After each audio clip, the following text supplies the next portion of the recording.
Qu'est-ce que la pensée synthétique? Étymologiquement, le concept de synthèse trouve son origine dans le latin. Plus précisément, ce terme vient de synthesis.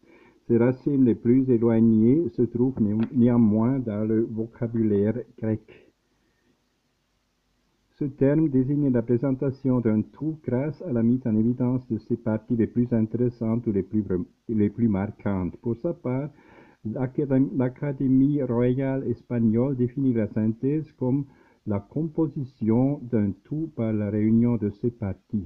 Nous savons donc ce qu'est la synthèse, mais qu'en est-il de la pensée synthétique? Il s'agit de la pensée qui opère lorsqu'une personne a besoin de réduire la taille des objets et des processus qu'elle connaît pour les condenser ou les unifier en une seule unité plus petite. Grâce, cette unité intégrera les éléments les plus marquants de chaque segment. Grâce à la pensée synthétique, nous pouvons expliquer un phénomène ou un événement par le rôle ou la fonction qu'il joue dans un système plus large. Le lien entre la pensée synthétique et la pensée analytique. La pensée analytique serait le contraire du système synthétique. Ainsi, alors que la pensée analytique consiste à décomposer le tout en parties plus simples et plus indépendantes, la pensée synthétique regroupe les informations. D'autre part, la pensée analytique cherche à résoudre ou expliquer chacune des parties, ainsi qu'à intégrer les explications pour expliquer le tout. Le contraire se produit dans la pensée synthétique car les parties sont unifiées pour créer un contenu global et significatif. Pour rendre cela plus visuel et mieux comprendre ces concepts, imaginons par exemple une équipe de travail dans un hôpital. Si nous utilisons la pensée analytique, nous analyserons chacun des membres de l'équipe individuellement, leurs contributions, leurs fonctions, etc. Si nous avons recours à la pensée synthétique, nous réunirons chaque membre de l'équipe dans un ensemble. Autrement dit, nous réfléchirons à ce que le travail d'équipe apporte à ses avantages au fonctionnement de l'équipe dans son ensemble, etc.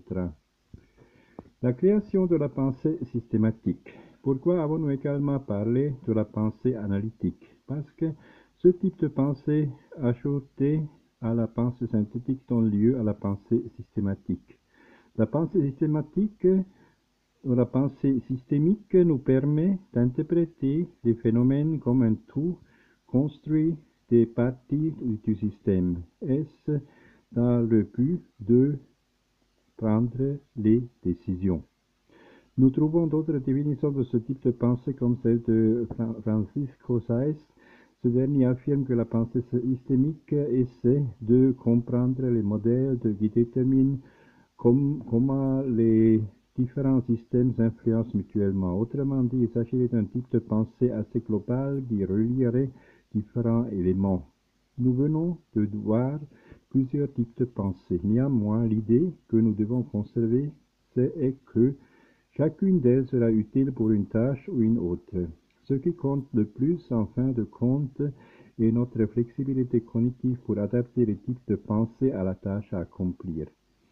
La pensée systémique donne la priorité à la synthèse, au regroupement, à la collecte d'informations concluantes. Il s'agit donc d'un type de réflexion qui peut être très utile dans des tâches académiques par exemple, ou encore lorsque nous devons résumer ou trouver des idées clés à partir d'un grand nombre d'informations. Tout ce que nous sommes est le résultat de ce que nous avons pensé, dit Siddhartha Gautama.